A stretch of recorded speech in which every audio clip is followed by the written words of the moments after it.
Nice. Very good. All right, so we're gonna diverge for a moment, more than a moment. We're gonna diverge for this week and next week. We're not gonna be in Romans for 2 weeks.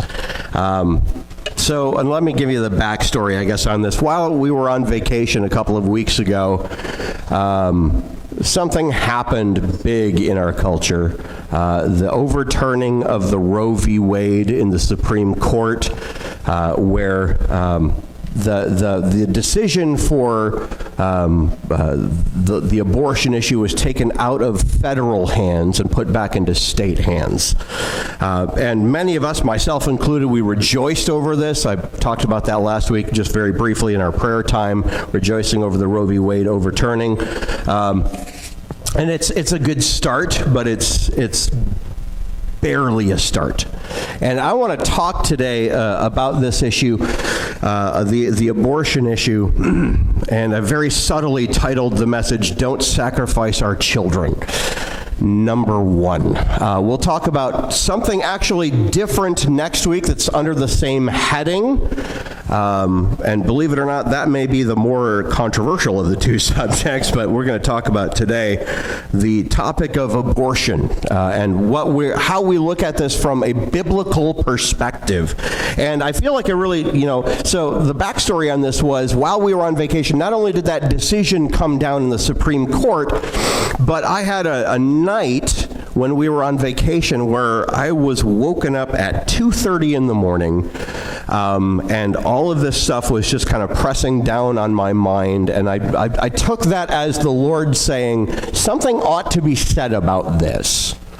And the more I spend online on like Facebook and Twitter and social media and stuff like that, the more I'm seeing people who I knew from Bible college, the people I knew from churches that I've either attended or was the pastor of or whatever, fall on what I would say the other side of things and actually be in support of abortion as, quote, health care. And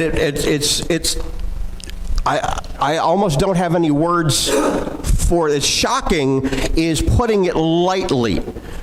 Okay? So knowing that this is in the water in evangelical, Bible-believing Christian circles, something has to be said. Now, I'm hoping that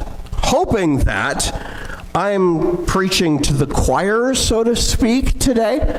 I'm hoping that this isn't so much of a different view than what you may personally have, that it's shocking to you that this would be the biblical presentation on the matter of abortion, and we're really only going to scratch the surface regarding these things. But holy cow, I can't believe where we are as a culture, where we are as not our personal church, but as the Big C church, where we are on these matters. And things have to be very clear and said about God's perspective on the issue or the matter of abortion. Our big idea is this: since ancient days, and there's actually a fill-in in your big idea today, since ancient days, God has rebuked a horrific practice, child sacrifice. Yet we still find it widely practiced today in abortion. And I made that a fill-in because I really want you to have to engage with that word today, to the point where you have to physically write it down. This is not some distant political thing that's going on. This is a real world in our faces every day, boots on the ground reality. And I would actually say this is not a political issue. This is flat out a moral and spiritual issue. The reason our country, and not just our country, but all of the countries, pretty much.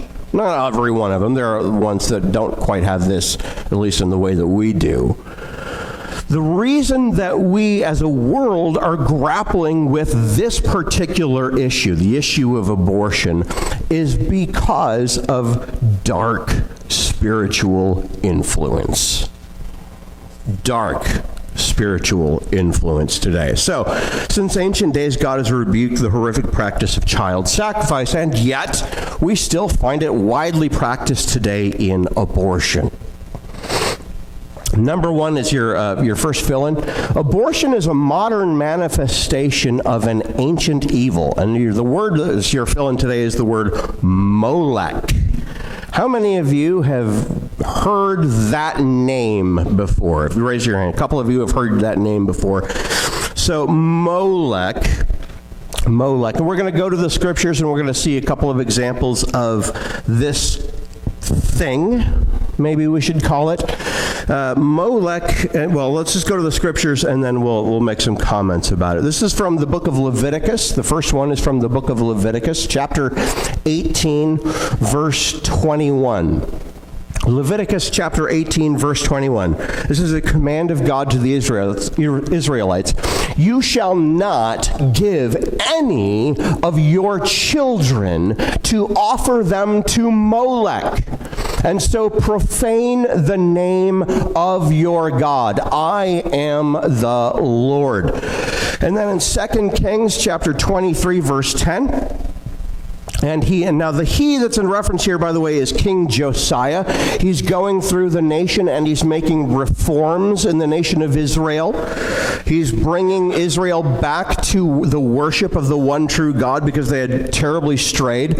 And he, Josiah, defiled Topheth, which is in the valley of the son of Hinnom, that no one may burn his son or his daughters as an offering to Molech. So, who is this Molech character anyway? That's the question we're going to grapple with initially. Who is this Molech guy?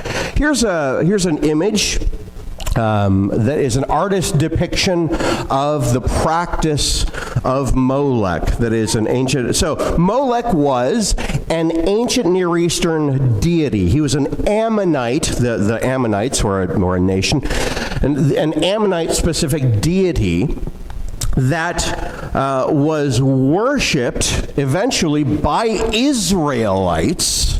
And one of the chief ways that you would worship the god Molech was that you would offer him one of your children. And what would happen is, and you can see it here, is there's a big bronze idol where the way that we have it described for us historically is human hands kind of held out like this, and maybe even a bowl sort of thing in the hands, though it's not in this image, and the head of a steer.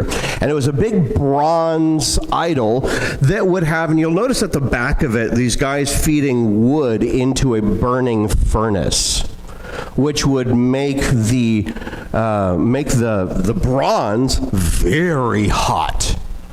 And how you would worship Molech is you would bring a screaming child and set it into these hot hands and it would die.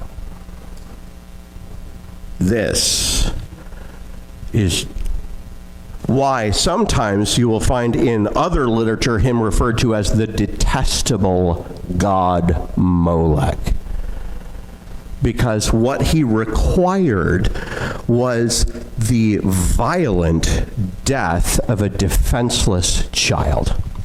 The violent death of a defenseless child. Molech, this Ammonite deity, demanded child sacrifice burned alive on a bronze altar. Now, why would they do this?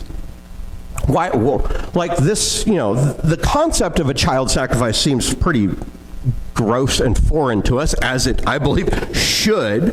But why would they do this? What would be the purpose of going through this? So sometimes we are very casual about our faith. Sometimes we're, it's Sunday. I guess I'll go to church. Right? I guess maybe I'll come and I'll sing songs and I'll hear the word preach. And you'll notice there's lots of empty seats today. We are actually fairly casual sometimes about our faith. Them, not so much. Because they were dealing with and understood their real-world difficulties and problems through a very different lens than we do today. And in their thinking, the thinking of the ancient Near East, for example, their real-world problems were addressed through spiritual means or through spiritual activity that you would participate in. For example, this. So, Molech was actually a god of agriculture in many ways, which means that if you were having a bad crop season, well, how do you get out of that? Because you have to feed the rest of your family, right? Well, you would go and say, well, to get better crops, I need to go to the god of crops. Well, what does the god of crops require? My baby. My child. This is how the ancient Near Eastern world often thought. Now, you'll notice, for example, if you go back to the book of Genesis, and you have Abraham, and God says to Abraham, I want you to take your firstborn son, Isaac, go up on the mountain and offer him in sacrifice to me. You notice that Abraham never says, wait a minute, what? And he doesn't ask how, because Abraham has seen this. He's very familiar with it. So when Abraham goes up on Mount Moriah with his son Isaac, intending to offer him to Yahweh, the Lord of the scriptures that we know, and then God stops him, part of the point of that is probably to say, this is, by the way, not how this ought to be done. You don't offer me your son. And as we get to the New Testament, what we find out is this is God offers you his son. And that's how that whole trajectory is meant to go. But Abraham, in his culture, has seen this kind of thing. So he doesn't say no, and he doesn't ask God, well, how do you want me to do this? Same thing by the time we get to the book of Leviticus. The book of Leviticus is this is how the culture around Israel understands things ought to be done. They ought to sacrifice in order to take care of their real-world problems. Agriculture, feeding the family. Today, abortion will say, well, this will help you alleviate your financial difficulty. This will help you alleviate your personal responsibility. Your real-world problems are taken care of by the sacrifice of your child. This is Molech. This is the same idea at work. It's just that instead of a giant burning bronze altar, it's a clinic. It's the same thing. It just is wearing different clothes. It's just wearing different clothes. So as with Molech, so with abortion.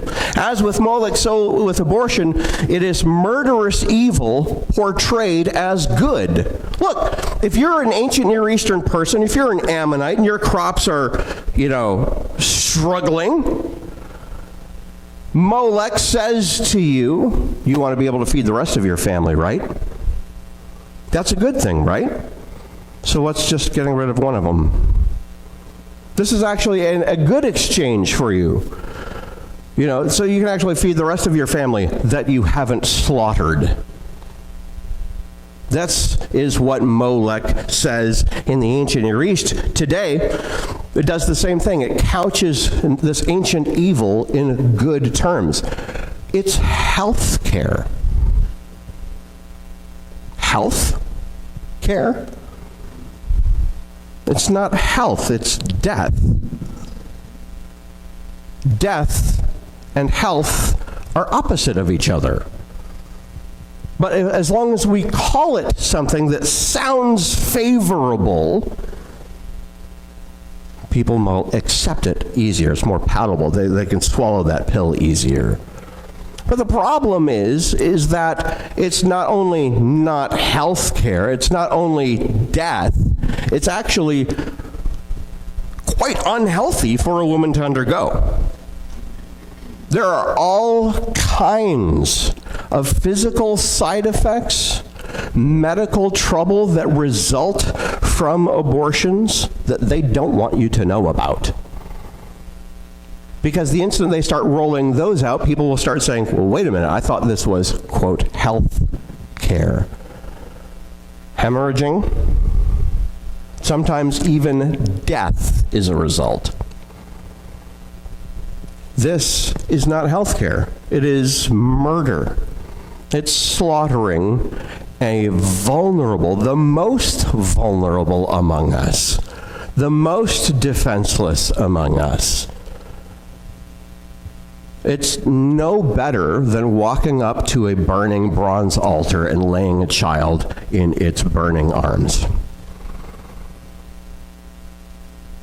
It's not any better than that. It's not any more civilized than that. Same reasons, same outcome. It just looks more clinical because it's done in a clinic. That's not okay. Now, here's something else for us to feed on and think on. Abortion tramples the very first purpose, blessing, and command of God. We don't have to go to Leviticus to see the trouble with this. We find it right away. Not only in the first book, but practically on the first page of the first book of the Bible do we see the trouble with abortion actually being laid out for us. Because it tramples the first purpose that God gave to people, the first blessing that God gave to people, and the first command that God gave to people. All of these are trampled by abortion. All of these are trampled by abortion. Genesis chapter 1, verses 26 and 27. Genesis chapter 1, starting in verse 26. This is just as God is getting ready to make human beings. This is the 6th day, ever. Then God said, "Let us make man in our image, after our likeness, and let them have dominion over the fish of the sea, and over the birds of the heavens, and over the livestock, and over all of the earth, and over every creeping thing that creeps on the earth." So God created man in his own image. In the image of God he created him. Male and female he created them. And God blessed them. And God said to them, "Be fruitful and multiply and fill the earth and subdue it and have dominion over the fish of the sea and over the birds of the heavens and over every living thing that moves on the earth." So, a number of different things in this text that we got to pull out and stop at and say, wait a minute. The very first thing is that God said, let us make man, human beings, in our image and after our likeness. Every person, including every person in the womb. And we have to think of people in the womb as people. They are persons. Not just potential persons, not just persons one day later. They are people. They are persons. Every person, including those in the womb, bear God's stamp of ownership and value. Created in his image and after his likeness. An attack, therefore, on an image bearer is an attack on the one who gifted the image in the first place. This is why God prohibits murder in general. Because we bear his image and likeness. If you were to go up to an art gallery and find paintings and sculptures and stuff all around, and then you break out your spray paint can and start vandalizing and start just covering and take out a knife and start slashing these paintings. What do you think the artist is? Let's say the artist is standing right there seeing you do this. How is the artist taking that? Not well. Not well at all. He's going to call somebody in to put a stop to it. He's going to have something done to cease that activity because these things that he has created from himself are under assault. And I'll tell you this as somebody who has done some art in his life. I've done paintings, I've done some sculpture, I've done some writing, I've done some theater, I've done all sorts of artistic kinds of things. I enjoy that sort of thing. Let me tell you, as somebody who has done some art, when that art comes under scrutiny and criticism and attack, that's a personal attack. The God who put his image and likeness into you, into people, when those who are in the womb and those who are out of the womb come under attack, God cares about that. Not just because, that's not fair to them, but because that's an assault on God. This is why I believe it's in 1 John, when God says, anyone who says, I love God but hates his brother is a liar. Because that brother bears the image and likeness of God. That brother bears the image and likeness of God, just like you do. Which is why part of the promise that God gives to his people in Genesis 12 is whoever blesses you, I will bless. Whoever curses you, I will curse. Well, why? Because you bear that image and likeness. You bear that stamp of ownership and value that God has placed on you, as do the most vulnerable among us, children in the womb and children outside of the womb. This is serious. This is just the first part of what he says in Genesis. So we bear the image and likeness of God. Then he talks about the purpose. So this is the purpose part of it. He uses this word, dominion. Humanity, this is what you are intended to do. Have dominion over the earth. Subdue it. Cultivate is the idea. This isn't oppressive, go and destroy the earth and pave everything. This is cultivate the world that I have given to you. This is Adam and Eve's purpose in the garden.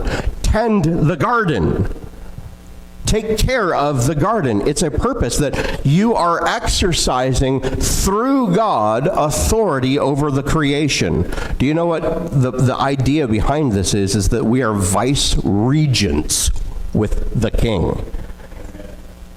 We are vice kings under God over the creation.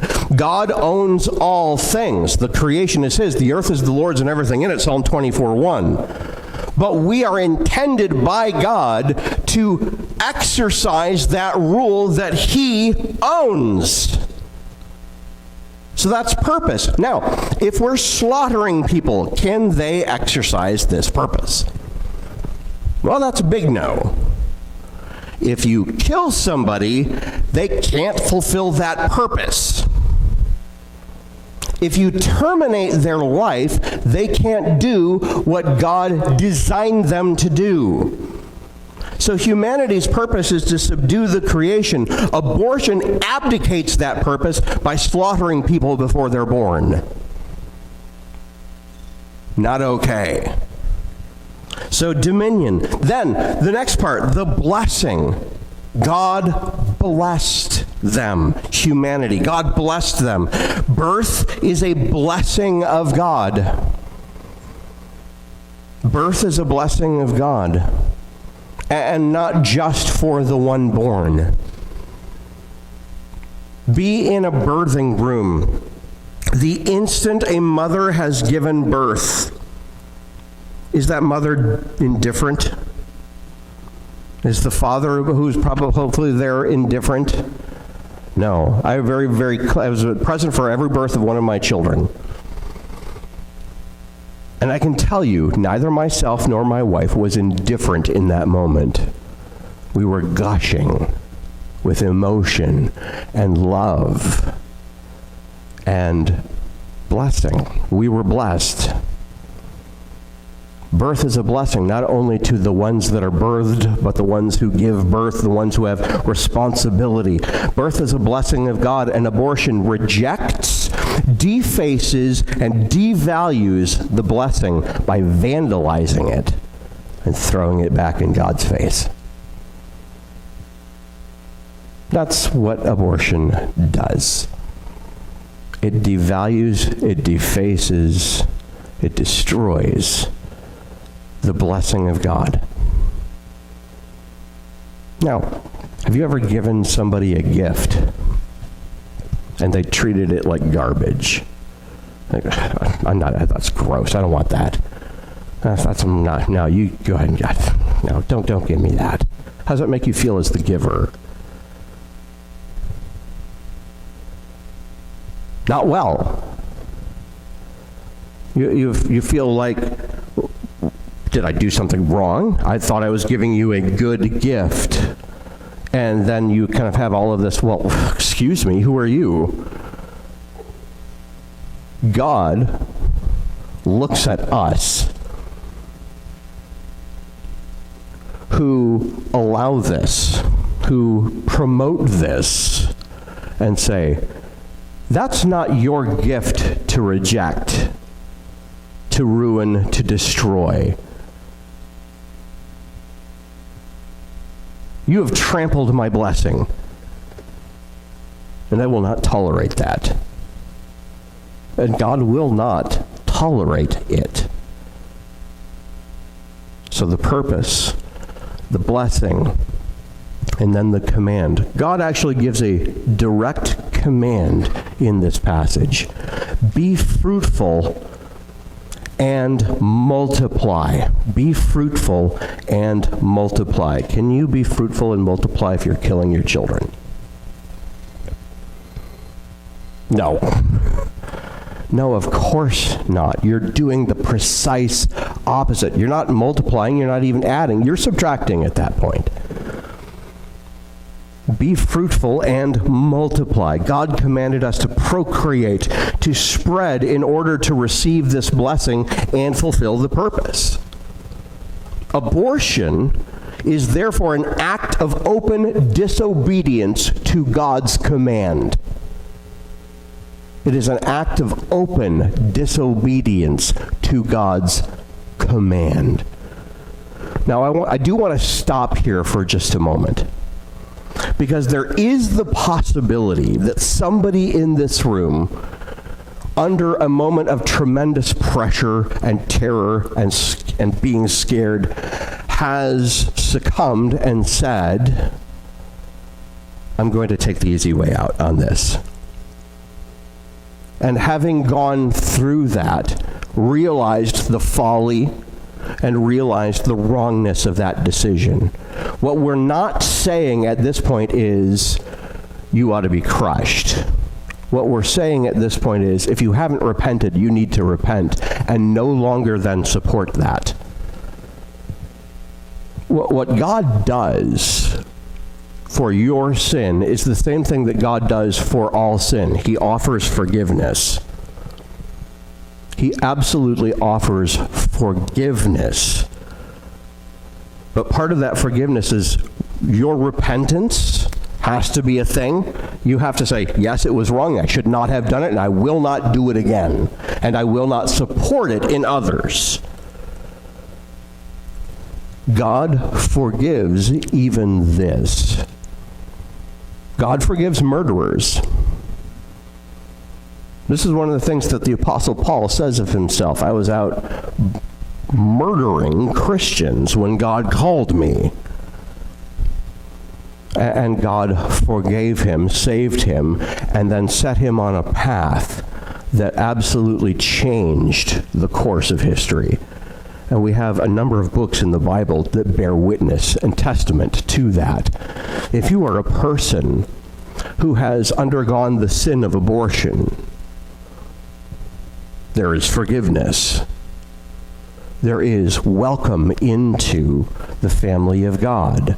There is being set from the wrong path onto the right path by God and being recommissioned and repurposed for his work. And it is important that we stop and make that statement and understand that this is not a, well, I guess you're out. But we don't continue. We don't continue along the same path. We don't continue to support the same path, because it is not of God to do so. Number 3, abortion disarms humanity against evil by destroying a major God-given weapon, the family. Now, calling the family a weapon may seem odd to you, but it is not to God. It is not to God. And let's look at where. Psalm 127. Psalm 127. Verses 3 through 5. Behold, children are a heritage from the Lord, the fruit of the womb a reward. Like arrows in the hands of a warrior are the children of one's youth. Blessed is the man who fills his quiver with them. He shall not be put to shame when he speaks with his enemies in the gate. Alrighty.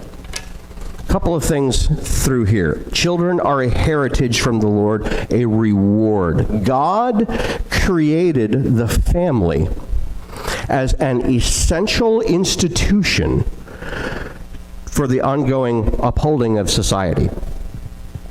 God created 3 institutions. He created government, he created the church, and he created family. And when we start messing with any one of these, that's when our culture and our society begins to go off the rails. And sure enough, we are well off the rails. Because every one of these has been tackled and messed with and obfuscated on a large level by our culture and society, and sometimes even by the church itself. But let's talk about this one particular institution that God gave to us called the family. This is why we do not support abortion. One of the many reasons we don't support abortion, because it ruins family. God created the family as an essential institution. Sadly, birth rates are at a current all-time low. Here's an interesting chart. This is from the BBC. Women are having fewer children. Here's the global fertility rate, which is live births per woman. So in 1950, it was 4.5 to 5, and it kind of stayed steady there through the kind of towards the 70s, and then it's noticed it started to drop after the 60s, after the sexual revolution, after we introduced all sorts of really poor ideas into society. But it went down, and then it steadied for a little bit in the 80s, and then it continued to decline until now. So we're currently at about 2.5 per woman. As soon as a culture and society dips below 2.5, do you know what happens in a nation? It begins to shrink. You are here. Now, this is the BBC. This is a secular organization that's noting it. They're not the only ones who are noting the alarming drop in the birth rate. And I like how it's the global fertility rate. It's not about fertility. It's not how fertile people are.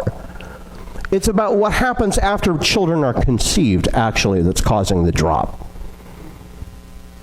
You know what's happening to children that are conceived? More and more of them, from about 1960-something, are being aborted in greater numbers. So this is a flatline, across-the-board issue just in terms of the stability of any given nation. This is us, this is the rest of the world is counted here. This isn't just the U.S. We're killing ourselves. We are literally committing societal suicide because of abortion. Sam. Yeah. I was listening to Dana Lash probably a week or two ago. This came out. Yeah. And she was using data that stated that most married women are using this as birth control because they already have children. Right. Yeah, they're using abortion as birth control. Yep. Yeah. There's quite a lot of married women who are in what you would consider a stable family setting, potentially stable family, and there's probably all sorts of other issues at work, obviously, but are using it as birth control. You're right, and it's like, no, look at what we're doing to ourselves. We cannot continue this unless we want to snuff ourselves out of existence. That's what's going to happen. Look at the projections for 2050 and 2100. They're below that rate. And when we hit right where we're at and anywhere dip below it, we shrink as a world. Which is actually one of the things you will hear some people talk about is population control. We need to control the rate of the population. First of all, no, we don't. God said here, be fruitful and multiply. The world provides exactly what God intends for his creation to flourish. We are currently trending at an all-time low. He continues in Psalm 127. So children are a heritage and a reward like arrows in the hands of a warrior. Not only are children a gift from God, but they are an asset in conflict when they are trained and grown. And I notice that caveat there, when they are trained and grown. This is the result of a cultural war. This is the result of a war. The war is not fought with bombs and bullets and razor wire and landmines. The war is fought on an ideological level. And I heard it put this way once, where somebody was talking about, like, for example, how can you bring a child into this world at a time like this when things are so bad? And the response was, do not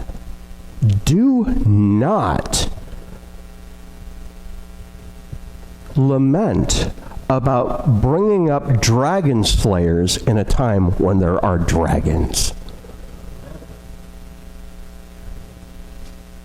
This is where we are.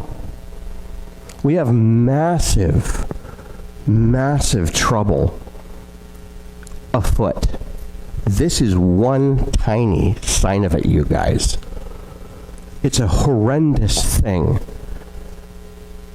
But it is one small signal of a much larger problem. And God gives us children to bring up to fight this war. What happens when we hand over these kids to Molech? We disarm. We are disarming. That's what this is. This indicates disarmament. That's scary. So then it says, he shall, and talking about the man with the arrows, he shall not be put to shame when he speaks with his enemy in the gate. A city gate, by the way, is the place in the ancient Near East where court-like business was done. Okay?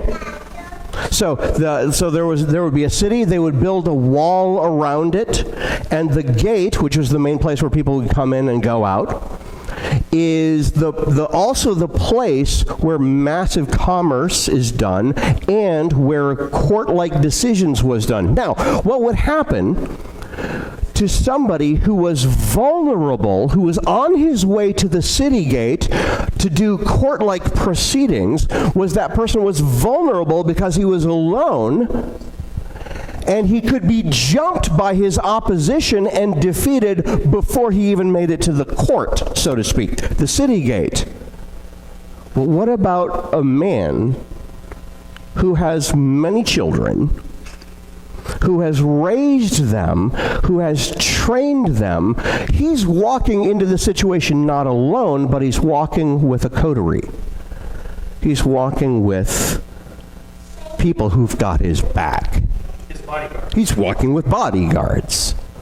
He's walking with, here's a guy, he's walking with his Secret Service agents. So here's the idea. So what he says is that blessed is the man whose quiver is full of them. A quiver would hold 12 arrows. You see a guy walking around with 12 strong young men. Are you going to mess with that guy? No! Because if you try it, they're going to mess with you. What God is saying in this passage is that, let's just put it flat out, there are enemies, and the way that we're going, in part to defeat them, is to outbreed them.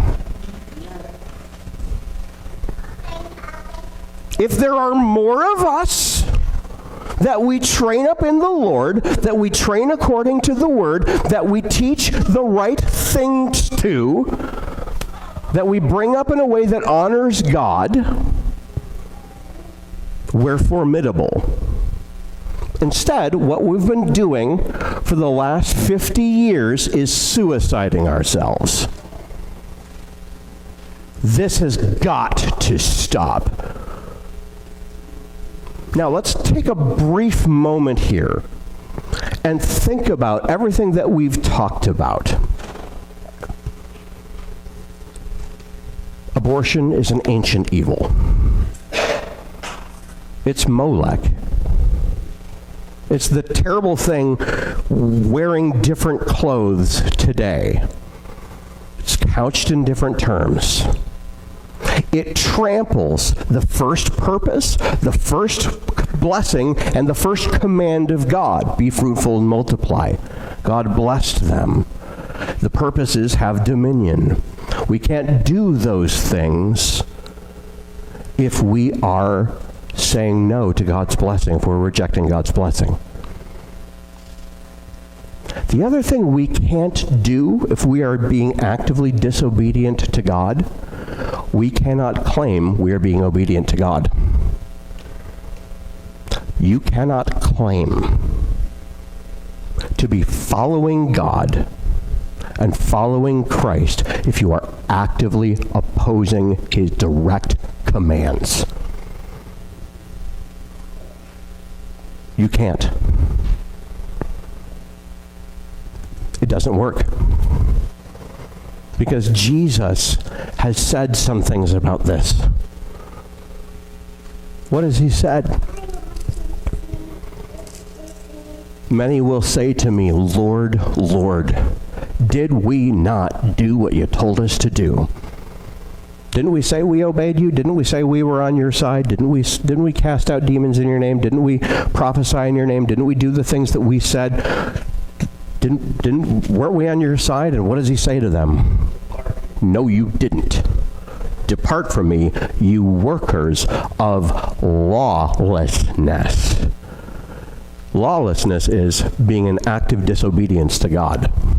Intentional, active disobedience to God. You don't get to claim to follow God when you are actively disobeying God, especially on something like this, that's from the first page of the book that he gave to us. We don't get to shape the world according to our preferences. We look to what God has said and we obey him. And if he has said, be fruitful and multiply, we don't get to slaughter the blessing that he gave to us. Yeah. Birth control is part of that. That's absolutely true. Yeah. Yep. Well, but I will also say, and this is something that a lot of people are not aware of, the birth control pill is potentially abortive. Did you realize that? It will kill a conceived child. We have got to be more careful with how we are doing things. So he shall not be put to shame, the one with the children who comes to the gate, when he speaks with his enemies at the gate. In short, someone who claims to love and follow God cannot in good conscience support abortion, since it directly tramples God's prescribed way of life. We have got to stop this illusion.